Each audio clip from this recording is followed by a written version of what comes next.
नमस्कार। महाराष्ट्र के governor CP Radhakrishnan जी, मुख्यमंत्री श्रीमान एकनाथ शिंदे जी, केंद्रीय मंत्रिमंडल के मेरे सहयोगी, महाराष्ट्र के उप मुख्यमंत्री श्री देवेंद्र फडणवीस जी, श्री अजित पवार जी, अन्य सभी वरिष्ठ महानुभाव और महाराष्ट्र के मेरे प्यारे भाइयों और बहनों,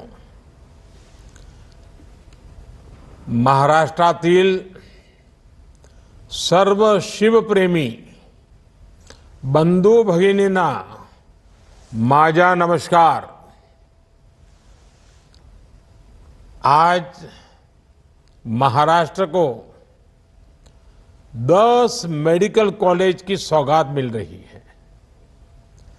नागपुर एयरपोर्ट के आधुनिकीकरण और विस्तार का काम, शिरडी एयरपोर्ट के लिए एक टर्मिनल बिल्डिंग का निर्माण, आज इंफ्रास्ट्रक्चर से जुड़े इन 2 अहम प्रोजेक्ट्स का शिलान्यास भी हुआ है। मैं इन सभी विकास कार्यों के लिए महाराष्ट्र के लोगों को बहुत बहुत बधाई देता हूं। अभी पिछले हफ्ते ही मैं ठाणे और मुंबई गया था। यहां मेट्रो समेत 30,000 करोड़ के प्रोजेक्ट्स के शुभारंभ का अवसर मुझे मिला। इसके पहले भी अलग अलग जिलों में हजारों करोड़ की विकास परियोजनाएं शुरू हुई हैं। कई शहरों में मेट्रो का विस्तार किया जा रहा है, कहीं एयरपोर्ट को अपग्रेड किया जा रहा है, तो कहीं सड़कों और हाईवे से जुड़े प्रोजेक्ट्स तेज गति से आगे बढ़ रहे हैं। Infrastructure, solar energy, textile park से जुड़ी परियोजनाएं लॉन्च की गई हैं। किसानों, पशुपालकों के हित में नई पहल की गई है। महाराष्ट्र में देश के सबसे बड़े कंटेनर पोर्ट वधावन पोर्ट की नींव रखी गई है। महाराष्ट्र के इतिहास में इतनी तेज गति से, इतने बड़े स्केल पर अलग अलग क्षेत्रों में कभी भी विकास नहीं हुआ। हां, यह बात अलग है कि कांग्रेस के राज में इतनी ही तेज गति से, इतने ही स्केल पर अलग अलग क्षेत्रों में भ्रष्टाचार जरूर होता था। भाइयों और बहनों, कुछ दिन पहले ही हमने मराठी भाषा को अभिजात भाषा का दर्जा दिया। जब एक भाषा को उसका गौरव मिलता है, तब सिर्फ शब्द नहीं बल्कि पूरी पीढ़ी को नए बोल मिलते हैं। करोड़ों मराठी मानुष का दशकों पुराना सपना पूरा हुआ। महाराष्ट्र के लोगों ने जगह जगह इसकी खुशी मनाई। आज महाराष्ट्र के गांव-गांव से मुझे खुशी के संदेश भी भेज रहे हैं। महाराष्ट्र के लोग अपने संदेशों में मराठी को अभिजात भाषा का दर्जा देने के लिए मुझे ढेर सारे धन्यवाद दे रहे हैं। लेकिन मैं बताना चाहता हूं, ये काम मैंने नहीं, आप सबके आशीर्वाद ने किया है। महाराष्ट्र के विकास का हर प्रयास छत्रपति शिवाजी महाराज, बाबा साहब आम्बेडकर, ज्योतिबा फुले, सावित्रीबाई फुले जैसी विभूतियों के आशीर्वाद से हो रहा है। साथियों, अभी कल ही हरियाणा और जम्मू कश्मीर के चुनाव परिणाम आए हैं। हरियाणा ने बता दिया है देश का मूड क्या है, मिजाज क्या है। 2 बार कार्यकाल पूरा करने के बाद लगातार तीसरी बार चुनकर आना ऐतिहासिक है। कांग्रेस का पूरा इकोसिस्टम, अर्बन नक्सल का पूरा गिरोह जनता को गुमराह करने में जुटा था, लेकिन कांग्रेस की सारी साजिशें ध्वस्त हो गई। उन्होंने दलितों के बीच झूठ फैलाने की कोशिश की, लेकिन दलित समाज ने इनके खतरनाक इरादों को भांप लिया। दलितों को एहसास हो गया कि कांग्रेस उनका आरक्षण छीनकर अपने वोट बैंक को बांटना चाहती है। आज हरियाणा के दलित वर्ग ने बीजेपी को रिकॉर्ड समर्थन दिया है। हरियाणा के ओबीसी बीजेपी के विकास कार्यों को देखकर उसके साथ है। कांग्रेस ने किसानों को भड़काया, लेकिन किसानों को पता है कि उसे फसलों पर एमएसपी किसने दी। हरियाणा के किसान बीजेपी की किसान कल्याण योजनाओं से खुश है। कांग्रेस ने युवाओं को टारगेट किया और अलग अलग तरीके से उन्हें भड़काने की कोशिश की, लेकिन हरियाणा के नौजवान, हमारी बहनें, बेटियां अपने उज्जवल भविष्य के लिए भाजपा पर ही भरोसा कर रहे हैं। कांग्रेस ने सारे हथकंडे अपनाए, लेकिन हरियाणा की जनता ने दिखा दिया वो अब कांग्रेस और अर्बन नक्सल के नफरती षड्यंत्रों का शिकार नहीं होने वाले। साथियों, कांग्रेस हमेशा बांटो और सत्ता पाओ के फॉर्मूले पर चली है। कांग्रेस ने बार बार ये सिद्ध किया है कि वो एक गैर जिम्मेदार दल बन गया है। वो अभी भी देश को बांटने के लिए नए नए नैरेटिव गढ़ रही है। कांग्रेस समाज को बांटने का फॉर्मूला लाती रहती है। कांग्रेस देश के मतदाताओं को गुमराह करने से बाज नहीं आ रही। कांग्रेस का फॉर्मूला साफ है कि मुसलमानों को डराते रहो, उनको भय दिखाओ, उनको वोट बैंक के कन्वर्ट करो और वोट बैंक को मजबूत करो।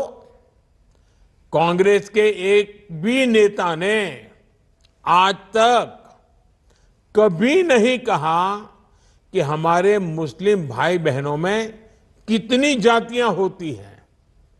मुस्लिम जातियों की बात आते ही कांग्रेस के नेता पर मुंह पर ताला लगाकर बैठ जाते हैं, लेकिन जब भी हिंदू समाज की बात आती है तो कांग्रेस उनकी चर्चा जाति से ही शुरू करती है। कांग्रेस की नीति है हिंदुओं की एक जाति को दूसरी जाति से लड़ाओ। कांग्रेस जानती है कि जितना हिंदू बटेगा उतना ही उसका फायदा होगा।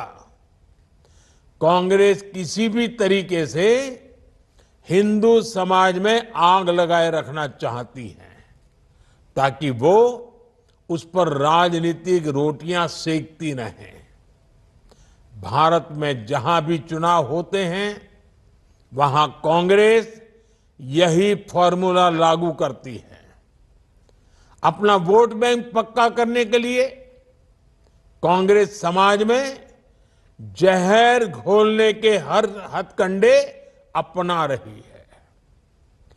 कांग्रेस पूरी तरह से सांप्रदायिक और जातिवाद का चुनाव लड़ती रहती है।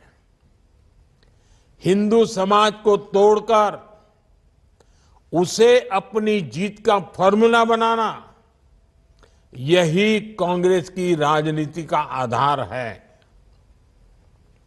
कांग्रेस भारत के सर्वजन हिताय, सर्वजन सुखाय की भावना का दमन कर रही है, सनातन परंपरा का दमन कर रही है। जिस कांग्रेस ने इतने वर्षों तक देश पर राज किया, वो सत्ता में वापसी के लिए इतनी बेचैन है कि हर रोज नफरत की राजनीति कर रही है।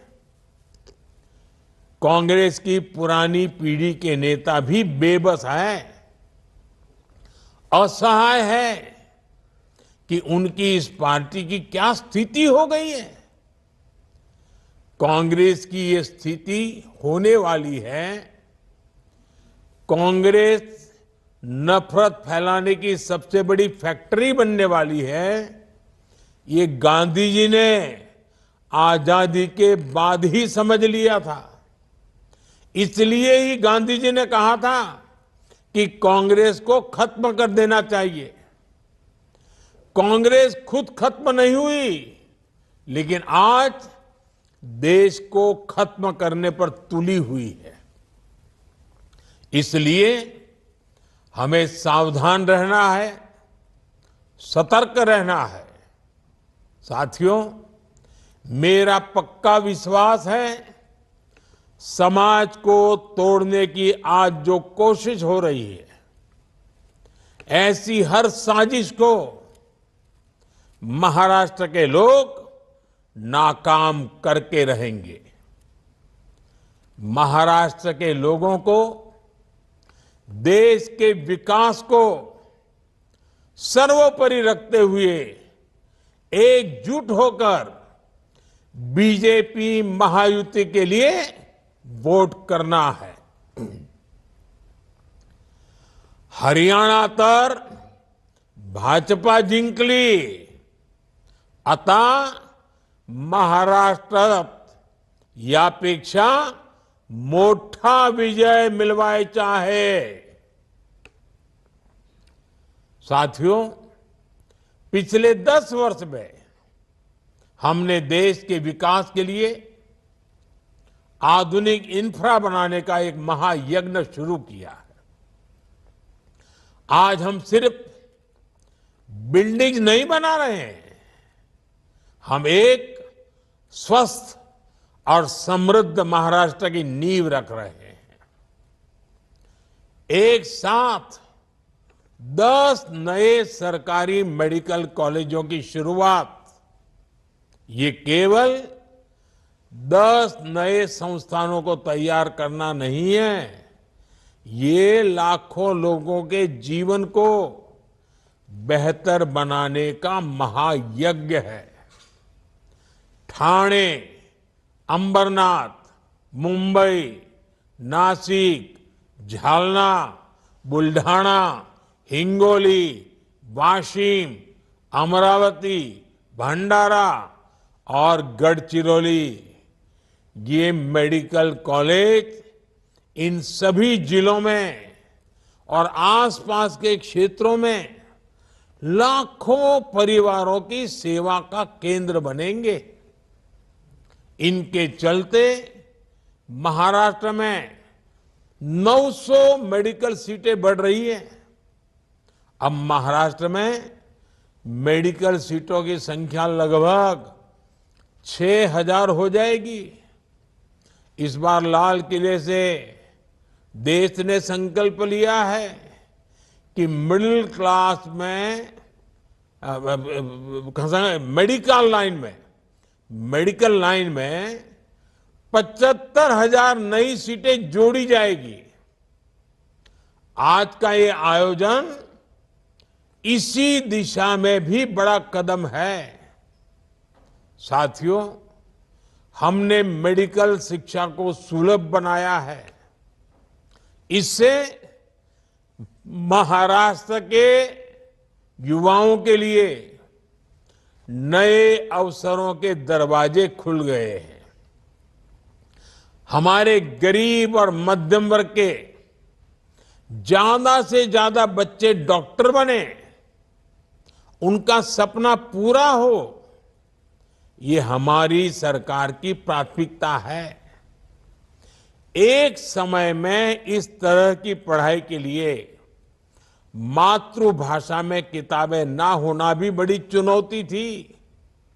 हमने महाराष्ट्र के युवाओं के हितों को ध्यान में रखते हुए ये भेदभाव भी खत्म किया है। अब महाराष्ट्र के युवा मराठी भाषा में मेडिकल की पढ़ाई कर पाएंगे। मराठी भाषा में पढ़कर वो डॉक्टर बनने का सपना पूरा करेंगे।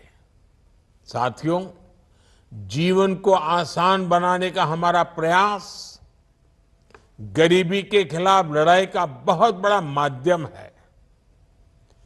कांग्रेस जैसी पार्टियों ने तो गरीबी को अपनी राजनीति का ईंधन बना रखा था, इसलिए वो गरीब को गरीब बनाए रखती थी। लेकिन हमारी सरकार ने एक दशक के भीतर भीतर 25 करोड़ लोगों को गरीबी से निकाला है और देश में स्वास्थ्य सेवाओं का कायाकल्प इसका एक बड़ा आधार बना है। आज हर गरीब के पास मुफ्त इलाज के लिए आयुष्मान कार्ड है। अब सभी देशवासियों में जो भी 70 के ऊपर के हैं, अब 70 साल की उम्र के बुजुर्गों को भी मुफ्त इलाज मिल रहा है।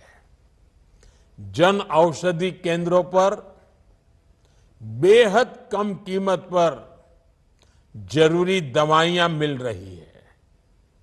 हार्ट मरीजों के लिए स्टेंट 80-85% तक सस्ते किए गए हैं। हमने कैंसर के इलाज के लिए जरूरी दवाइयों के लिए उसके दाम भी कम किए हैं। सरकारी मेडिकल कॉलेजों और अस्पतालों की संख्या बढ़ने से भी इलाज सस्ता हुआ है।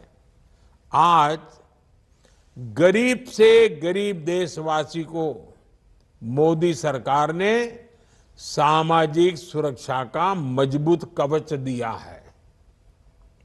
साथियों, दुनिया किसी देश में तभी विश्वास करती है जब वहां का युवा आत्मविश्वास से भरा होता है।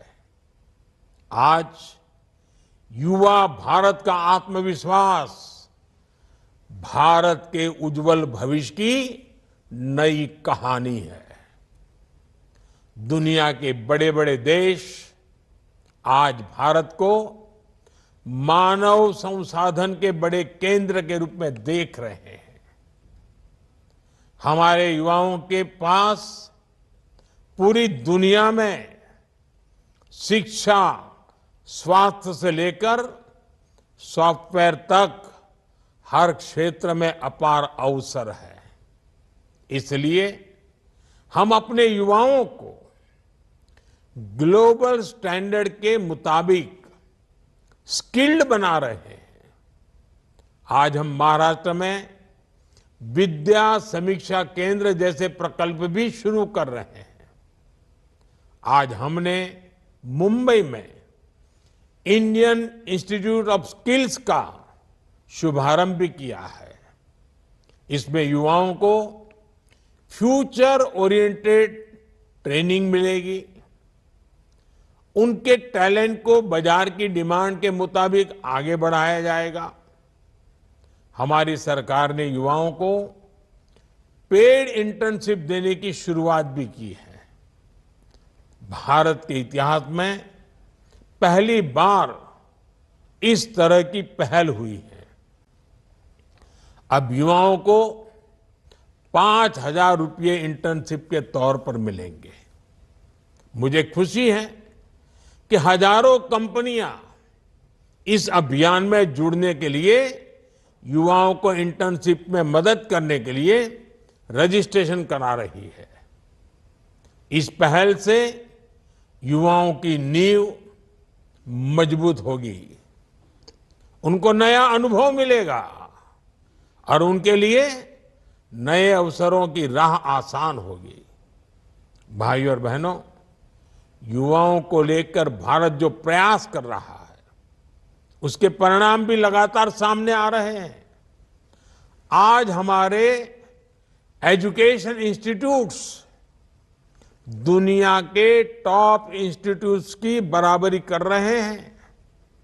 अभी कल ही वर्ल्ड यूनिवर्सिटी रैंकिंग आई है। इस रैंकिंग के अनुसार भारत में युवाओं के लिए उच्च शिक्षा की, रिसर्च की क्वालिटी बदल रही है। साथियों, आज पूरी दुनिया की नजर भारत पर है। भारत दुनिया की 5वीं सबसे बड़ी अर्थव्यवस्था बन चुका है।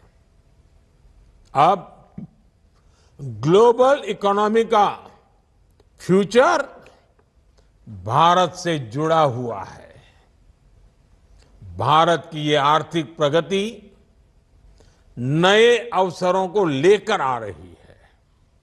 ऐसे क्षेत्र जिनकी दशकों तक कांग्रेस ने उपेक्षा की, आज वो क्षेत्र भी असीम अवसरों का स्रोत बन रही है। जैसे टूरिज्म का उदाहरण है। महाराष्ट्र के पास कितनी अमूल्य विरासत है। महाराष्ट्र में कितने सुंदर प्राकृतिक स्थल है, आध्यात्मिक केंद्र है। इनके इर्द गिर्द हजारों लाखों करोड़ की इकोनॉमी विकसित हो सकती थी, लेकिन इन अवसरों का वैसे उपयोग नहीं हुआ जैसा होना चाहिए था। कांग्रेस को न विकास से मतलब था, न विरासत से मतलब था।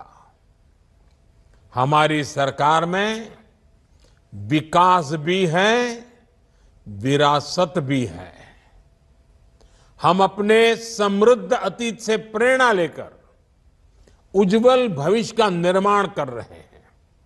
इसलिए आज शिरडी एयरपोर्ट के लिए नए टर्मिनल बिल्डिंग का शिलान्यास, नागपुर एयरपोर्ट का आधुनिकीकरण, ऐसे ही कितने ही विकास कार्य आज अनवरत महाराष्ट्र में चल रहे हैं। शिरडी एयरपोर्ट के नए टर्मिनल से साईं बाबा के भक्तों को काफी सुविधा होगी। देश विदेश से बड़ी संख्या में श्रद्धालु यहां आ सकेंगे। कुछ ही दिन पहले मैंने अपग्रेडेड सोलापुर एयरपोर्ट का लोकार्पण भी किया था। जब श्रद्धालु एक जगह आएंगे, शनि शिंगणापुर, तुलजा भवानी, कैलाश मंदिर जैसे आसपास के दूसरे स्थानों पर भी जरूर जाएंगे। इससे महाराष्ट्र की पर्यटन इकोनॉमी को बूस्ट मिलेगा, रोजगार के अवसर बढ़ेंगे। साथियों, हमारी सरकार का हर निर्णय और हर नीति केवल एक ही लक्ष्य के लिए समर्पित है, और वो लक्ष्य है विकसित भारत। और इसके लिए हमारा विजन है गरीब, किसान, युवा और महिलाओं का कल्याण। इसलिए विकास का हर प्रोजेक्ट गांव, गरीब, मजदूर, किसान के लिए समर्पित होता है। शिरडी एयरपोर्ट में जो अलग अलग कार्गो कॉम्प्लेक्स बना रहे हैं, वो किसानों की बहुत बड़ी मदद करेगा। इस कॉम्प्लेक्स के द्वारा विभिन्न प्रकार के कृषि उत्पादों को देश और विदेश में भेजा जाएगा। इसका फायदा शिरडी, लासलगांव, अहिल्यानगर और नासिक के किसानों को होने वाला है। ये किसान प्याज, अंगूर, सहजन, अमरूद और अनार जैसे उत्पादों को बड़े बाजार तक आसानी से पहुंचा सकेंगे। भाइयों और बहनों, हमारी सरकार किसानों के हित में लगातार जरूरी कदम उठा रही है। हमने बासमती चावल पर न्यूनतम निर्यात मूल्य को खत्म कर दिया है। गैर बासमती चावल के निर्यात पर प्रतिबंध भी हटा दिया गया है। पर बॉइल्ड चावल पर निर्यात शुल्क भी आधा हो गया है। महाराष्ट्र के किसानों का मुनाफा बढ़े, इसके लिए सरकार ने प्याज पर लगने वाले एक्सपोर्ट टैक्स को भी आधा कर दिया है। हमने खाद्य तेलों के आयात पर 20% टैक्स लगाने का फैसला किया है। रिफाइंड सोयाबीन, सूरजमुखी और पाम ऑयल पर कस्टम शुल्क को भी काफी बढ़ाया गया है। इसका लाभ किसे होगा? हमारे देश के किसानों को होगा। उन्हें सरसों, सोयाबीन और सूरजमुखी जैसी फसलों की ज्यादा कीमत मिलेगी। आज सरकार टेक्सटाइल इंडस्ट्री को जिस तरह सपोर्ट कर रही है, उससे महाराष्ट्र के कपास किसानों को भी बहुत फायदा होगा। साथियों, आपको एक बात हमेशा याद रखनी है, महाअगाड़ी महाराष्ट्र को कमजोर करके सत्ता पाना चाहती है, जबकि महायुति का संकल्प महाराष्ट्र को मजबूत बनाने का है। मुझे खुशी है कि आज महाराष्ट्र एक बार फिर देश की प्रगति को नेतृत्व देने के लिए आगे बढ़ रहा है। मैं एक बार फिर महाराष्ट्र के लोगों को इन सभी विकास कार्यों के लिए बहुत बहुत बधाई देता हूं। बहुत बहुत धन्यवाद। विश्व प्लस जनहितक्किದು ಜ್ಞಾನದ ಜಾಲ।